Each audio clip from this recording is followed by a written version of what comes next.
जय हिंद दोस्तों, मैं नवनीत सिंह आप सभी का स्वागत करता हूं आपके अपने चैनल जेरस पे। दोस्तों, न्यूज़पेपर में या कंपटीशन की तैयारी करने के दौरान आप लोग सुने होंगे ढेर सारे वर्ड जैसे एल नीनो, ला नीना, एल नीनो मोडोकी, ला नीना मोडोकी, सदर ऑसिलेशन, इंडियन ओशन डाइपोल। तो इन्हीं में से आज का एक हमारा टॉपिक होगा ला नीना। ठीक, और एक एक करके बाकी के बारे में भी मैं वीडियो बनाते जाऊंगा आप लोगों के लिए। लेकिन आज का वीडियो केवल और केवल ला नीना पे संबंधित होगा। और ला नीना को समझने से पहले कुछ हमारे बेसिक कॉन्सेप्ट हैं जो आने चाहिए। अगर वो नहीं आएंगे तो ला नीना आपको नहीं समझ में आएगा या एल नीनो भी नहीं समझ में आएगा।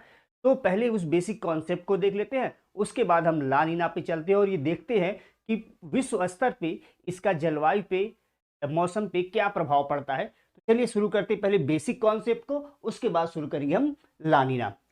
तो मान लीजिए दोस्तों, ये पृथ्वी की कोई सतह है और इस जगह पे तापमान अधिक है। अगर इस जगह पे तापमान अधिक होगा तो आपको पता है अगर तापमान अधिक हो तो हवा गर्म होके ऊपर उठेगी। तो यहां से हवा गर्म होके ऊपर उठी, ठीक, यहां से हवा गर्म होके ऊपर उठी। अब देखिए जो हवा ऊपर गई है वो ऐसा तो नहीं कि इसको इतनी स्केप वेलोसिटी मिल जाएगी, इतना प्रक्षेपक बल मिल जाएगा कि आपके वायुमंडल को छोड़ के कहीं और चली जाएगी, इतना तो होगा नहीं। ये ट्रोपोपॉज तक जाके इधर भी फैल जाएगी और इधर भी फैल जाएगी। अब इस जगह की कंडीशन क्या होगी, जब यहां से हवा गर्म होकर ऊपर उठी तो मान लीजिए यहाँ पे 50 किलो गैस था। ठीक, एक एग्जाम्पल ले रहा हूं मैं, क्योंकि आप जानते हो वायु दाब मापने के लिए तो बैरोमीटर का यूज किया जाता है। लेकिन यहाँ मैं आपको समझाने के लिए बस कर रहा हूँ, यहाँ 50 किलो गैस था। अगर मान लीजिए यहाँ 50 किलो गैस था, हवा गर्म होकर ऊपर उठी और यहाँ से चली गई, इस जगह को छोड़ के चली गई, तो मान लीजिए 10 किलो यहाँ से हवा चली गई, 10 किलो यहाँ से माइनस हो गई। अब यहाँ पे कितना रह गई, केवल 40 केजी हवा रह गई। यानी पहले इस जगह पे 50 किलो गैस का दबाव था, अब यहाँ 40 किलो का गैस का दबाव है। यानी पहले यहाँ प्रेशर अधिक था, प्रेशर क्या हो गया, वायु दाब यहाँ क्या हो गया, कम हो गया। इसका मतलब ये हुआ जहां से भी हवा गर्म होकर ऊपर उठेगी और इधर उधर चली जाएगी वहां एयर प्रेशर, वायु दाब कम होगा। ठीक, ये बात आपको समझ में आ गई। अब ये हवा ऊपर उठी है तो कहीं ना कहीं जाके तो बैठेगी। मान लीजिए यहाँ आके बैठ गई और इस जगह पे पहले जब ये हवा नहीं बैठी थी अभी, तो इस जगह पे पहले भी 50 किलो गैस थी। मान लीजिए यहाँ भी 50 किलो गैस थी और यहाँ हवा बैठेगी क्यों, क्योंकि यहाँ पे तापमान कम है। ठीक, अगर यहाँ भी खूब तापमान अधिक हो तो क्या यहाँ से हवा गर्म होकर जब ऊपर उठेगी तो ऊपर वाली हवा को यहाँ नीचे बैठने देगी, नहीं बैठने देगी। तो यहाँ हवा क्यों बैठेगी, क्योंकि यहाँ तापमान कम है, तो इसलिए यहाँ पे हवा नीचे बैठेगी। अब मान लीजिए यहाँ पे 20 किलो कहीं से हवा आई, कहीं से भी आई और नीचे बैठ गई। पहले यहाँ 50 किलो गैस का दबाव था, अब क्या है 20 किलो और आके बैठ गई, तो यहाँ क्या हो गया 70 किलो। अब इसको 10 मत सोचिएगा कि यहाँ से 10 उठी तो यहाँ 20 कहाँ से आई। ठीक, इधर से आ गई कहीं से भाई, कहीं से भी आके बैठ गई। ठीक, तो 20 किलो बैठी, कितनी हो गई 70 किलो। तो पहले यहाँ केवल 50 किलो गैस का दबाव था, अब दबाव है 70 किलो का। यानी इस जगह पे क्या हुआ, हवा नीचे बैठी तो प्रेशर क्या हो गया, बढ़ गया। ये बात क्लियर हो गई। ठीक, यानी जहां भी हवा नीचे बैठेगी वहां प्रेशर अधिक होगा। अब देखिए हवाएं चलती कहां से कहां पे हैं, हमेशा हाई प्रेशर से लो प्रेशर, उच्च वायुदाब से निम्न वायुदाब की ओर चलती है। क्यों चलती है भाई, आप सामान्य जीवन में आप उदाहरण देख सकते हो, जिसके पास रुपया पैसा अधिक होता है वही तो किसी को बांटता है और जिसके पास नहीं होता है वो लेता है। तो यहाँ भी देखिए, यहाँ 70 किलो गैस है, यहाँ केवल 40 किलो गैस है, तो यहाँ से हवा क्या होगी, इधर की ओर मूव करेगी, ये मूव कर गई, तो हमेशा हवा हाई प्रेशर से लो प्रेशर की ओर आ गई। ठीक, अब देख रहे हैं ये सेल बन गया, यहां से हवा जा रही है, ऊपर जा रही है, इधर जा रही है, फिर नीचे बैठ रही है, इसे कहते हैं सेल। ठीक, ये वर्ड याद रखिएगा। ठीक, ये एक चक्र चल रहा है, ये सेल बन गया। बात क्लियर, तो इतनी बात आप पहली चीज ये ध्यान रखिएगा। अब दूसरी बात अगर यहाँ समझने की बात की जाए तो बारिश की।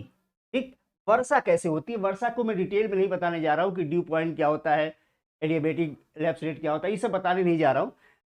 ध्यान दीजिएगा, बस समान चीज समझाने जा रहा हूं ताकि आप ला ही ना समझ पाओ। देखिए मान लीजिए यहां पे टेम्परेचर अधिक है और ये समुद्री सतह है, यहां जहां जल है, तो टेम्परेचर अधिक होगा तो हवा गर्म होके ऊपर उठेगी। और चूंकि टेम्परेचर अधिक है, जल भी है, तो इस जल में जो हवा ऊपर उठेगी इनके साथ मॉइस्चर, नमी भी ऊपर उठेगी, वाष्पीकरण होगा जल से तो नमी भी ऊपर उठेगी, मॉइस्चर भी ऊपर उठेगा। जब हवा ऊपर उठेगी तो एक प्रोसेस होता है संघनन, तो होगा संघनन, ठीक, कंडेंसेशन, संघनन होगा, और संघनन के फलस्वरूप बादल बनेगा, और बादल बनेगा तो बारिश होगी, बादल बनेगा तो बारिश होगी। यानी बारिश होने के लिए क्या जरूरी है? हवा का गर्म होकर ऊपर उठना जिसमें नमी हो। अच्छा एक चीज और, अगर जहां हवा नीचे बैठेगी वहां क्या होगा? भाई हवा नीचे बैठेगी इसका मतलब टेम्परेचर कम है, तभी तो नीचे बैठ रही है, और अगर टेम्परेचर कम है तो संघनन नहीं होगा, ठीक। और टेम्परेचर कम होने की वजह से संघनन की बात नहीं है, संघनन की बात जब हवा नीचे बैठती तो फ्रिक्शन होता है, टेम्परेचर बढ़ता है, ठीक। फिलहाल यहाँ हवा नीचे बैठ रही है तो संघनन नहीं होगा, और संघनन नहीं होगा तो बादल नहीं बनेगा, और बादल नहीं बनेगा तो बारिश नहीं होगी। यानी जहां भी हवा नीचे बैठेगी वहां पे बारिश नहीं होगी, ठीक। अब इसमें अगर इस कॉन्सेप्ट को अप्लाई किया जाए तो देखिए, यहाँ टेम्परेचर अधिक था, हवा गर्म होकर ऊपर उठी तो बादल बन गया, इस जगह पे बादल बनेगा और बारिश होगी। इस जगह पे अगर देखा जाए तो हवा नीचे बैठ रही है तो यहाँ बादल नहीं बनेगा, बारिश नहीं होगी। एक और छोटा सा कॉन्सेप्ट है साइक्लोन का, चक्रवात का, ठीक। अब देखिए चक्रवात को डिटेल में तो समझाऊंगा नहीं, बस सिंपल सी चीज समझिए कि कहीं पे टेम्परेचर अधिक होगा तो हवा गर्म होके ऊपर उठेगी, इस खाली जगह को फिल करने के लिए अगल बगल की हवाएं आएंगी। जब अगल बगल की हवाएं आएंगी तो कोरियोलिस फोर्स लगेगा और ये गोल गोल घूमना शुरू कर देंगी। कोरियोलिस फोर्स की वजह से आप जानते हो, कोरियोलिस फोर्स जो लगता है उत्तरी गोलार्ध में अपने राइट हैंड साइड में हवाएं घूम जाती हैं, दक्षिण गोलार्ध में अपने लेफ्ट हैंड साइड घूम जाती हैं। तो कोरियोलिस फोर्स लगे, हवा गोल गोल घूमने लगी और गोल गोल घूमते हुए ऊपर उठेगी। इसका मतलब ये हुआ कि जहां टेम्परेचर अधिक होगा, लो प्रेशर जनरेट हुआ है, उसी जगह पे चक्रवात बनने की संभावना होगी। और कैसी चक्रवात? Tropical cyclone, tropical cyclone, tropical cyclone, ठीक, उष्णकटिबंधीय चक्रवात बनने की संभावना होगी। अब बात आती है जहां नीचे हवा बैठेगी वहां साइक्लोन या चक्रवात बनेगा कि नहीं बनेगा? नहीं बनेगा भाई।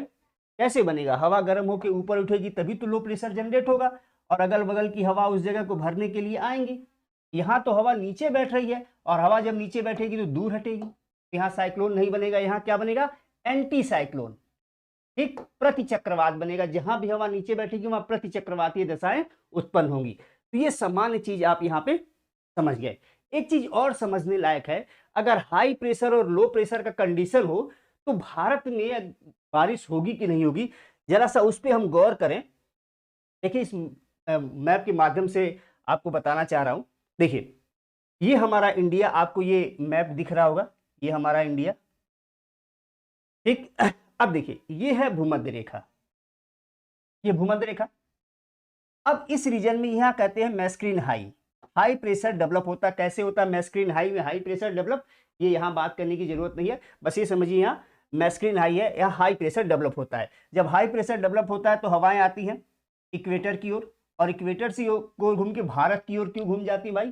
क्योंकि जब मानसून का समय आपके यहाँ होता है तो सूर्य की किरणें आपके यहाँ लगभग सीधी पड़ती हैं, ठीक, 21 जून के समय। तो थार का डेजर्ट और तिब्बत का प्लेटू बहुत गर्म हो जाता है, जिसकी वजह से इस रीजन में लो प्रेशर जनरेट हो जाता है। यहाँ लो प्रेशर हो गया, यहाँ क्या है? High pressure.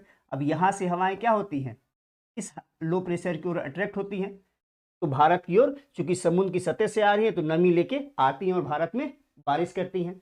अब आप एक चीज समझिए, ये हाई प्रेशर और लो प्रेशर का जो कॉन्सेप्ट है भारतीय मानसून का थर्मल कॉन्सेप्ट है, उसी का थोड़ा सा मैं आगे बढ़ के बताया हूँ। बेसिकली थर्मल कॉन्सेप्ट यही कहता है कि एक जगह हाई प्रेशर है, दूसरी जगह लो प्रेशर है, तो हवाएं मूव करेंगी, और नमी है तो नमी लेके जाएंगी, बारिश करेंगी, ठीक। अब ये देखिए भारत में बारिश की भी संभावना तभी होगी जब इस रीजन में हाई प्रेशर बनेगा। ये जो जगह मैं बनाया हूँ इस जगह को कहा जाता है मैस्क्रीन हाई, लेकिन ये डिटेल में यहाँ पे अभी बात करने की स्थिति नहीं है। एक चीज आप कॉन्सेप्ट समझ गए, अब अगले कॉन्सेप्ट को समझना जरूरी है आपको। लानीना को समझने के लिए हम उस कॉन्सेप्ट की ओर बढ़ते हैं। पहले देखिए अगला कॉन्सेप्ट हमारा ये है कि ईस्टर्ली यानी ट्रेड विंड क्या होती हैं और वो कैसे प्रभाव डालेंगी।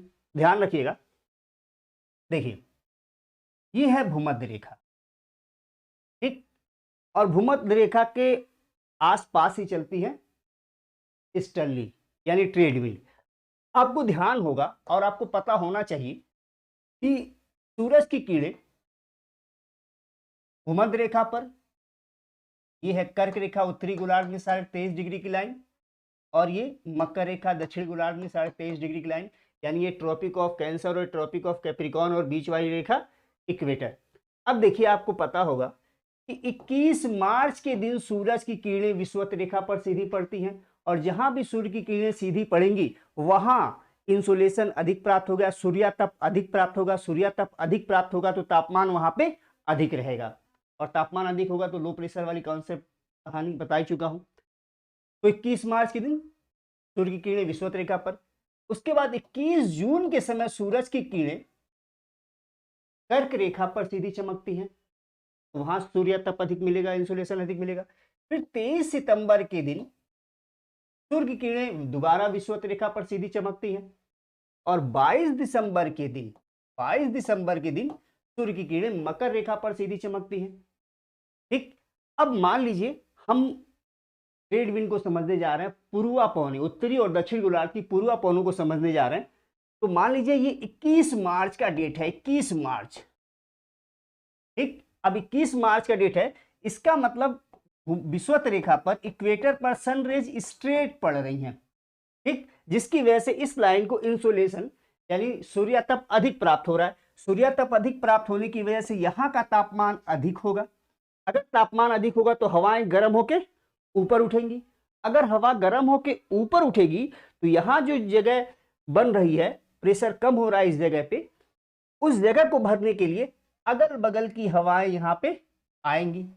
अगर अगल बगल की हवाएं आएंगी तो आप जानते हो फेरल के नियम को फॉलो करेंगे, और फेरल का नियम कहता है कि उत्तरी गोलार्ध में कोरियोलिस बल लगेगा और फेरल का नियम लगेगा। तो फेरल का नियम कहता है उत्तरी गोलार्ध में हवाएं अपने दाहिनी तरफ और दक्षिणी गोलार्ध में हवाएं अपने बाईं तरफ मुड़ जाएंगी। ठीक, अब देखिए ये ऐसे आके आगे बढ़ेंगी।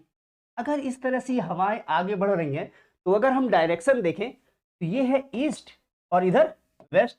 ये हवाएं पूरब से पश्चिम की ओर आ रही हैं, पूरब से पश्चिम की ओर आ रही हैं, इसलिए इन हवाओं को कहा जाता है ईस्टर्लीज। ईस्टर्लीज, ठीक, यानी ये दोनों ही नीचे, ये भी हवा और ये भी हवा, ईस्टर्लीज यानी पूर्वा पवन। अब उत्तरी गोलार्ध में जो है वो नॉर्थ की ईस्टर्लीज हो जाएगी, उत्तरी गोलार्ध की पूर्वा पवन, और ये जो है ये साउथ की ईस्टर्लीज हो जाएगी।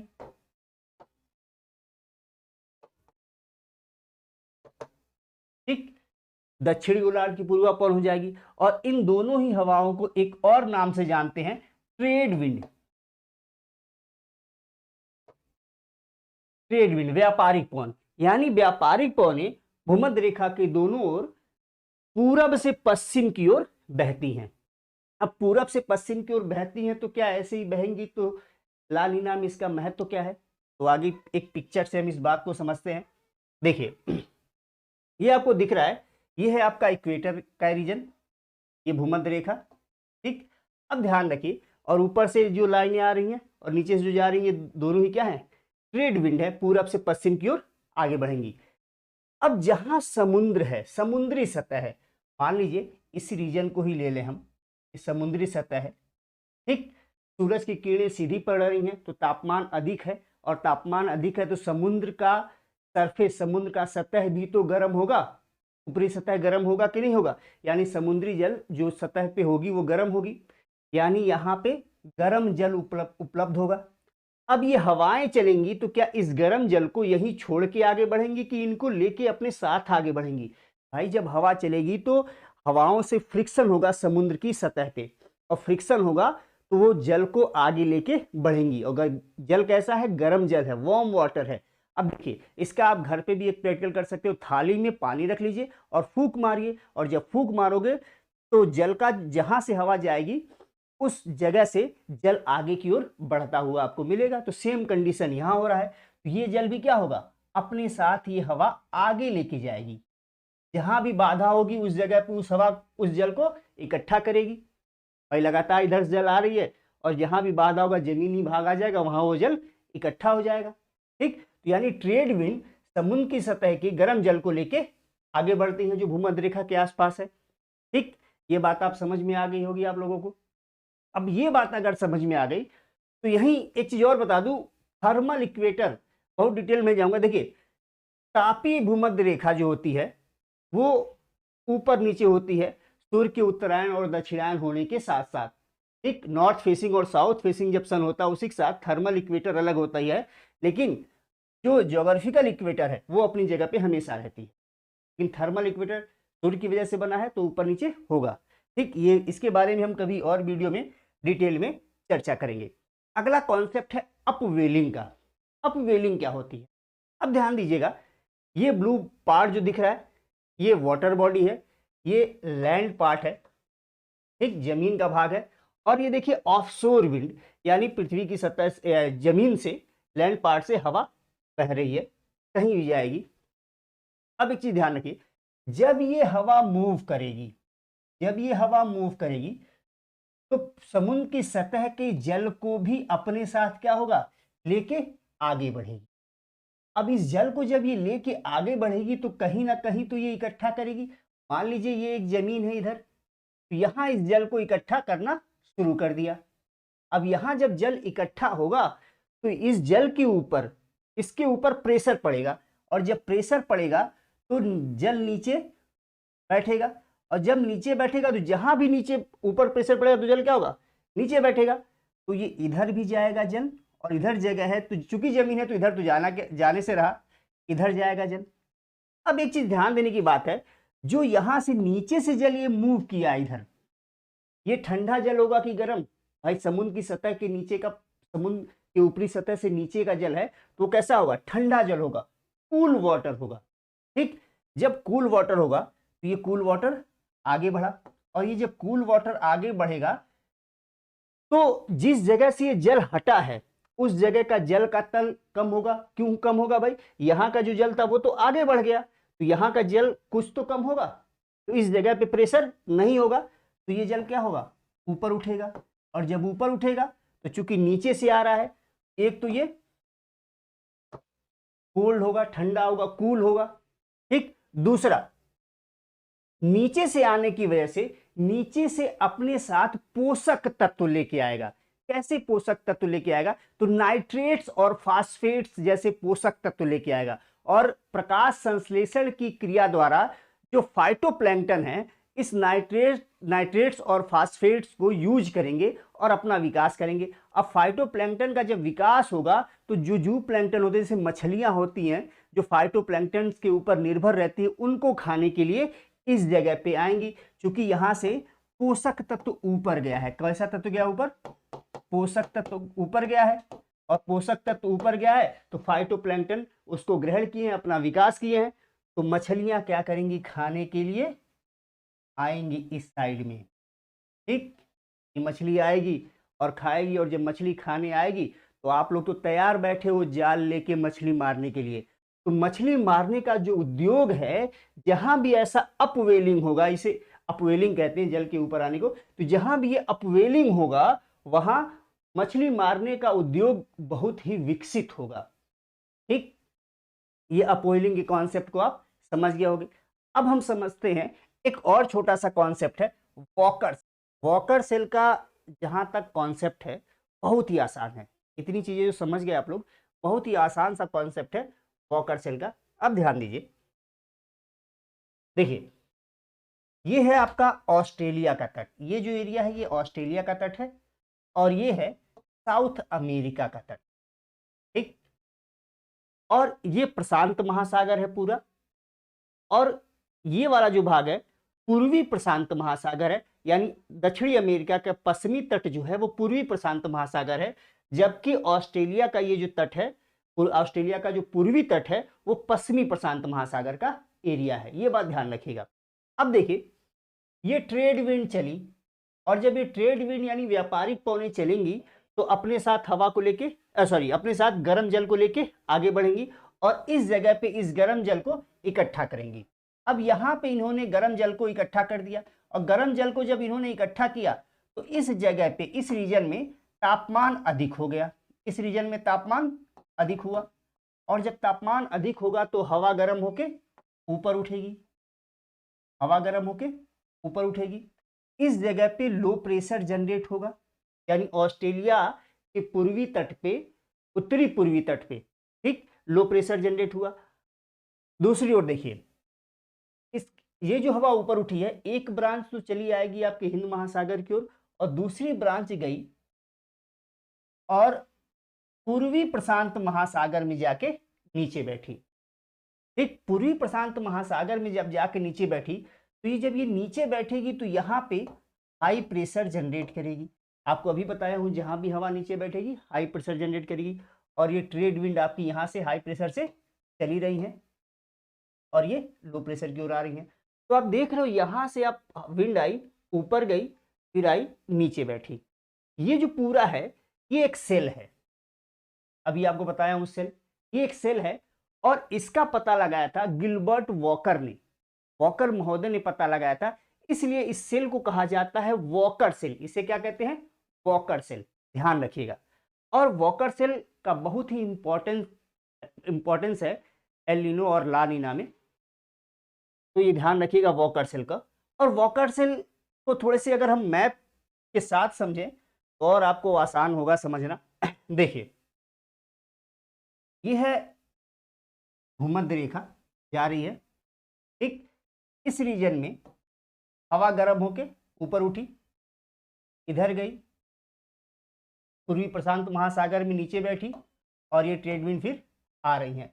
ये जो सेल बना ये वॉकर सेल बना, ठीक। अब इसकी एक ब्रांच, तो एक प्रॉपर वॉकर सेल ये हो गया, एक ब्रांच आई और हिंद महासागर में बैठी, और इधर से नीचे से एक ब्रांच गई गल्फ ऑफ मैक्सिको की ओर, या कहें तो कैरेबियन सी में, और यहां से ये ऊपर उठी, फिर ये इधर से इधर आके बैठी। तो आप देखोगे आपको 3 सेल दिखाई देगा, तो एक वॉकर सेल का एक ब्रांच ये बना, वॉकर सेल का एक ब्रांच ये बना। अब इसका इंपॉर्टेंस बहुत हो, ठीक। अभी आपको बताया हूं, जहां हवा गर्म होके ऊपर उठेगी वहां बारिश होगी, जहां नीचे बैठेगी वो एंटी साइक्लोनिक कंडीशन होगा, प्रति चक्रवाती दशा होगा, वहां बारिश नहीं होगी। तो ये बात समझ लीजिएगा, और ये है वॉकर सेल आपके लिए, ठीक। और वॉकर सेल का बहुत ही इंपॉर्टेंट रोल है। चलिए, वॉकर सेल समझने के बाद अब हम आ जाते हैं ला नीना की ओर। लेकिन ला नीना को समझने से पहले एक हम नॉर्मल कंडीशन समझते हैं, नेचुरल कंडीशन, नॉर्मल कंडीशन समझते हैं, ठीक। नेचुरल कंडीशन, नॉर्मल कंडीशन समझते हैं। अब देखिए होता क्या है, जब एल नीनो नहीं है, ला नीना नहीं है, उस समय का कंडीशन क्या है? और ये जो एल नीनो भी नहीं है, ला नीना भी नहीं है, तो कंडीशन कुछ तो होगा, तो वो होता है नेचुरल कंडीशन।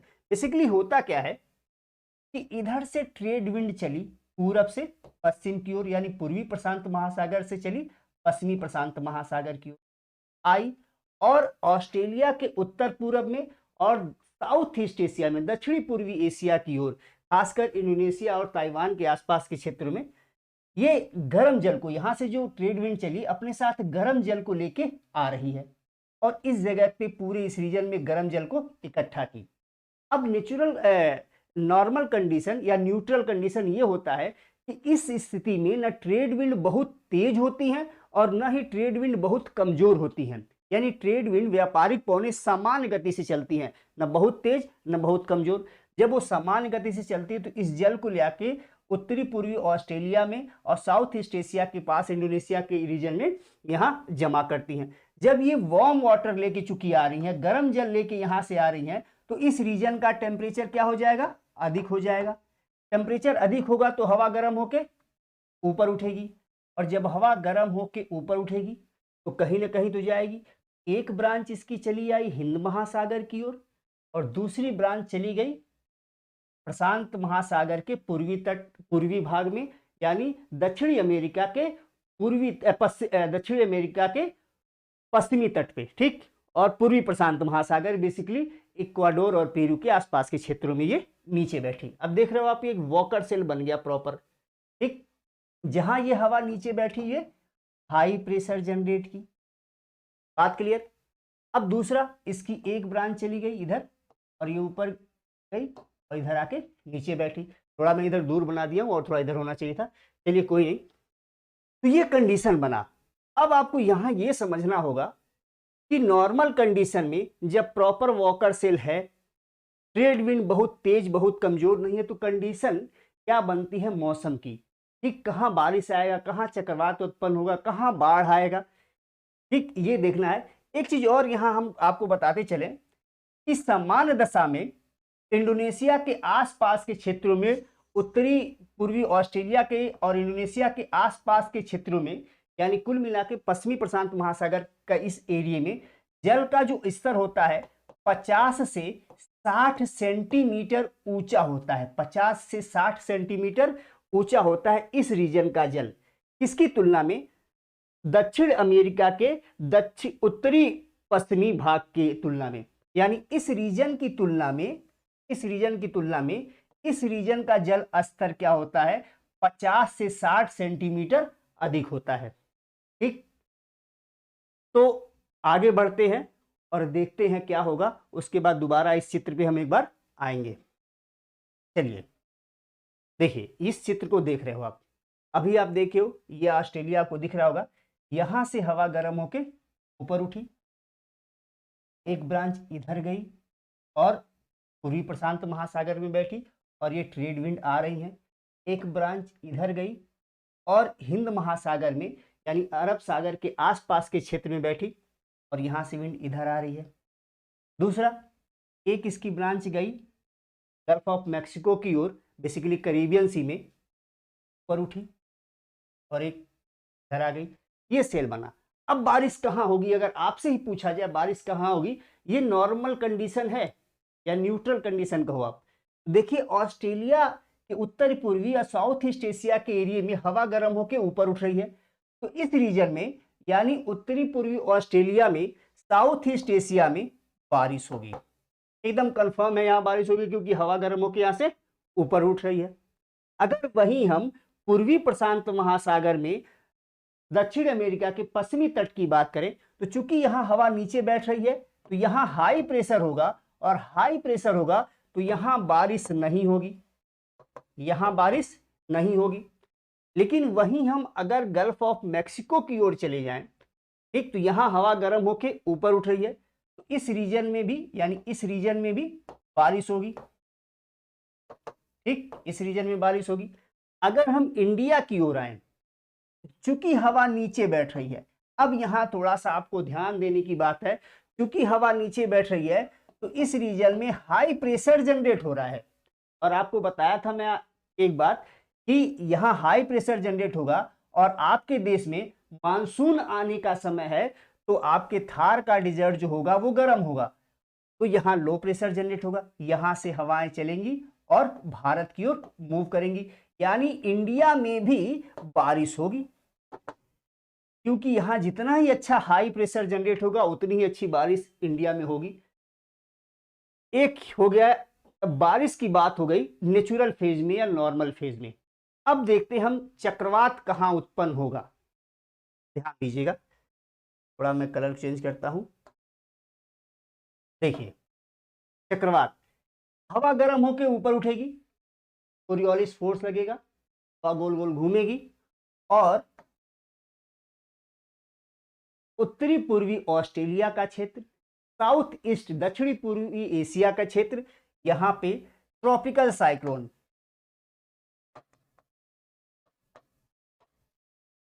उष्णकटिबंधीय चक्रवात आएंगे।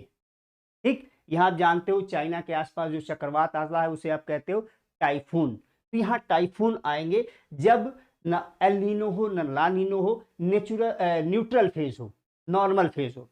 अगर हम वहीं पूर्वी प्रशांत महासागर में चले जाएं और देखें कि दक्षिणी अमेरिका के पश्चिमी तट पे क्या होगा, तो यहाँ हवा नीचे बैठ रही है, नीचे बैठ रही तो हाई प्रेशर होगा, तो इस रीजन में हाई प्रेशर होने की वजह से साइक्लोन नहीं बनेगा, यानी उष्णकटिबंधीय चक्रवात, ट्रॉपिकल साइक्लोन उष्णकटिबंधीय चक्रवात नहीं बनेंगे, तो बारिश भी नहीं होगी, यहाँ चक्रवात भी नहीं बनेगा। अगर हम गल्फ ऑफ मैक्सिको में की ओर चले जाएं, कैरिबियन सी की ओर जाएं, तो यहाँ देखिए हवा गर्म होके ऊपर उठ रही है, तो यहाँ भी ट्रॉपिकल साइक्लोन के लिए फेवरेबल कंडीशन है, यानी इस रीजन में भी ट्रॉपिकल साइक्लोन उष्णकटिबंधीय चक्रवात बनेंगे। और जानते हो गल्फ ऑफ मैक्सिको के रीजन में जो उष्णकटिबंधीय चक्रवात आते हैं उसे आप हरिकेन कहते हो। ठीक, ये हो गया, यहाँ चक्रवात आएगा। बात बड़ी मजेदार है भारत के लिए। अगर हम भारत की बात करें, अगर हम भारत की बात करें, ये आपको इंडिया का मैप ये दिख रहा होगा ऐसे, ये इंडिया, ठीक। ये भाग बंगाल की खाड़ी है और ये भाग अरब सागर है।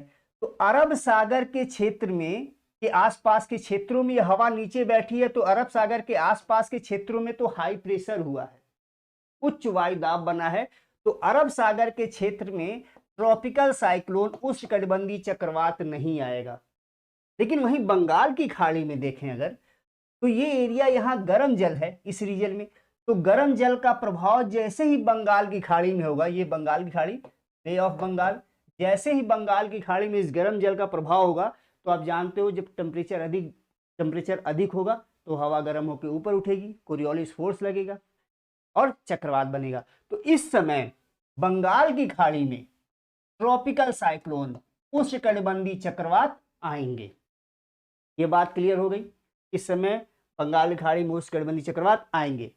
अब जहां जहां हाई प्रेशर है, यानी हम दक्षिण अमेरिका के पश्चिमी तट की बात करें, ठीक, इक्वाडोर पेरू के तट की बात करें, तो यहां पे अपवेलिंग होगा। उसको हम इस मैप से समझते हैं।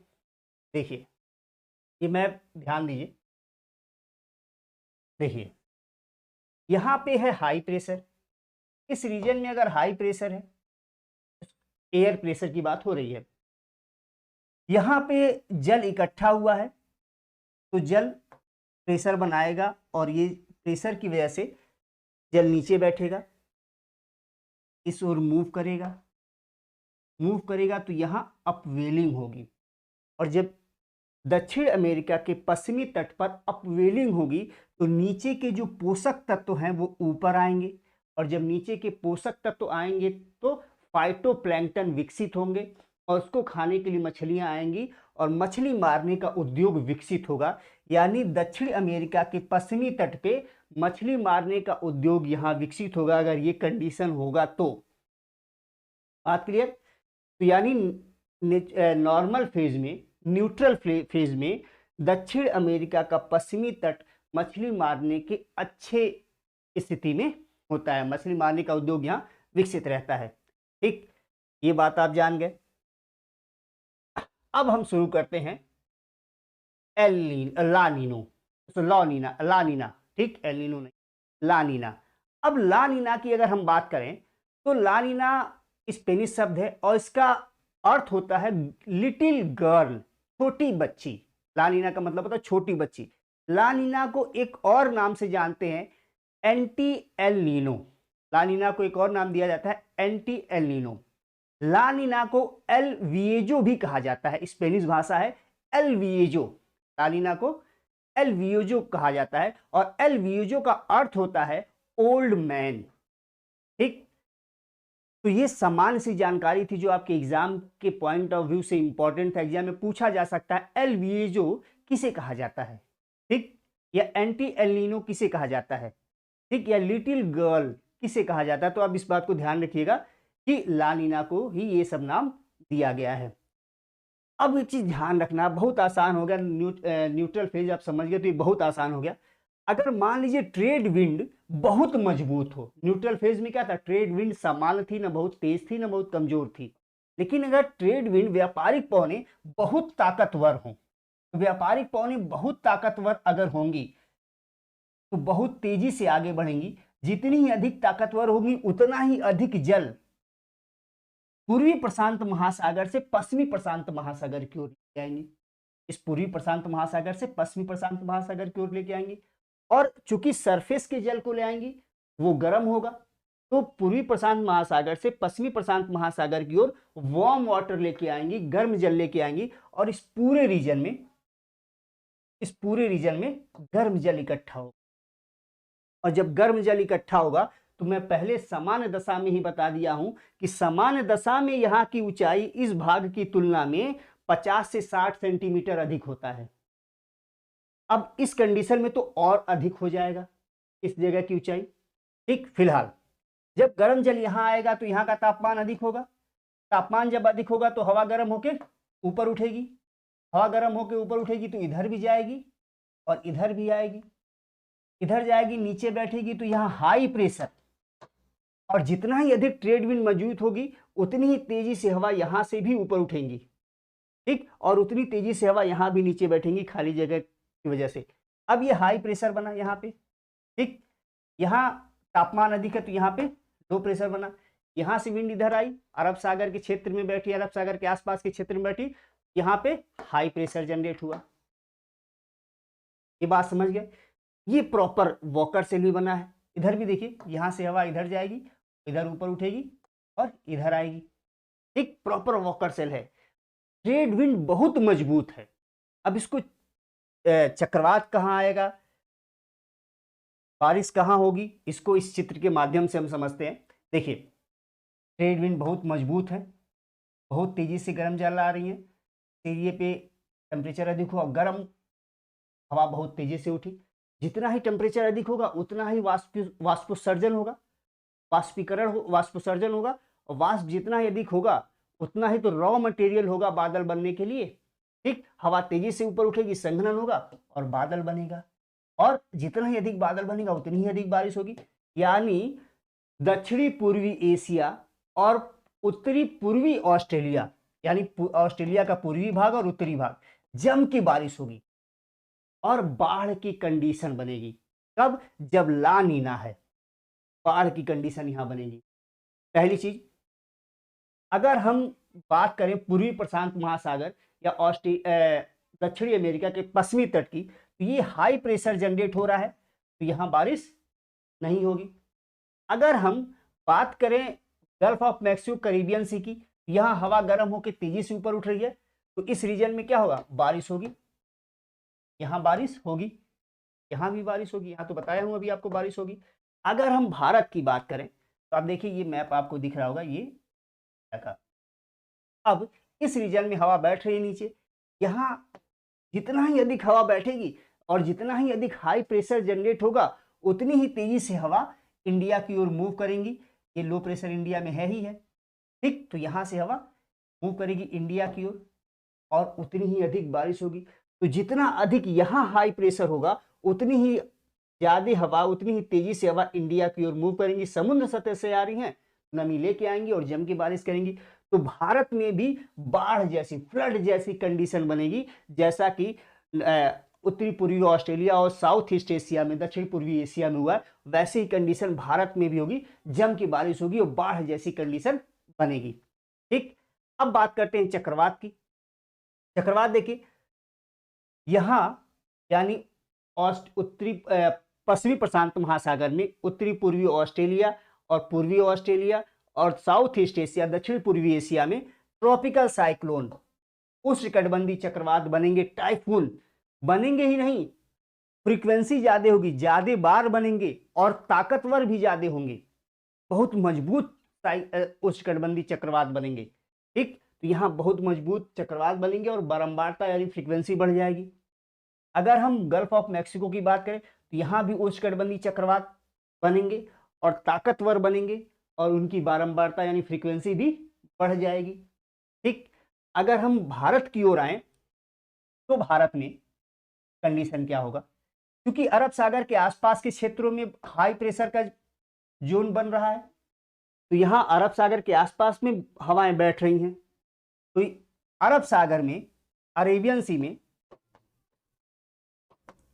सी में ट्रॉपिकल साइक्लोन नहीं बनेंगे। यानी ट्रॉपिकल साइक्लोन के लिए, उष्णकटिबंधीय चक्रवात के लिए फेवरेबल कंडीशन नहीं होगा।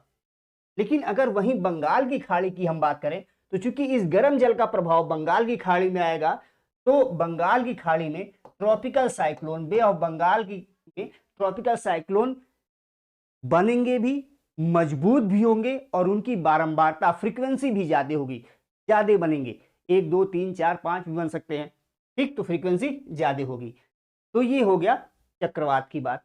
अब वहीं हम अपवेलिंग की बात करें, ये आप देख रहे होगे साउथ अमेरिका का मैप। अब यहां से जल ऊपर आएगा, अपवेल करेगा, जितना ही ठंडा जल ऊपर आएगा उतना ही अधिक न्यूट्रिएंट्स यानी पोषक तत्व लेके आएगा, और जितना ही अधिक पोषक तत्व लेके आएगा उतना ही अधिक फाइटोप्लैंक्टन अपना विकास करेंगे, और जितना ही अधिक फाइटोप्लैंक्टन विकास करेंगे मछलियां यहाँ पे आएंगी।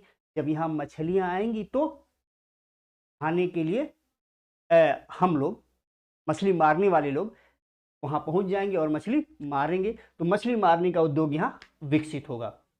यानी कुल मिला के आप ये समझे कि ला नीना जो है वो बारिश के लिए जाना जाता है, बाढ़ जैसी कंडीशन लाने के लिए जाना जाता है।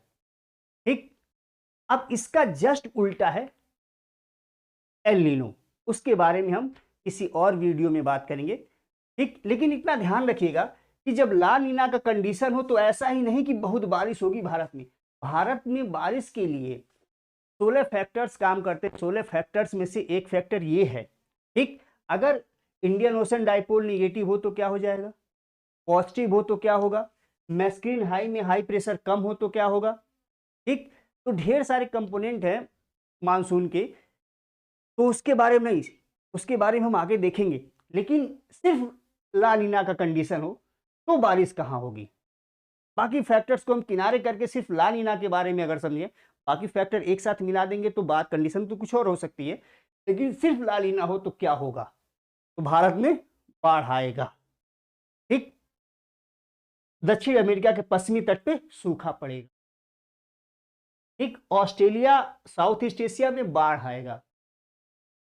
अच्छा, अमेरिका के मौसम के बारे में बात करें, उत्तरी अमेरिका की बात करें, उत्तरी अमेरिका के दक्षिणी पश्चिमी भाग के बारे में बात करें, तो देखिए यहाँ मौसम ठंडा होगा।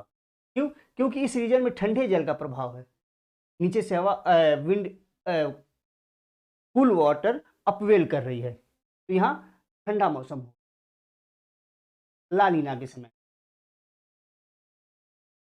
नॉर्थ अमेरिका के साउथ पार्ट में, सदर्न पार्ट में। चलिए, ये रहा ला नीना।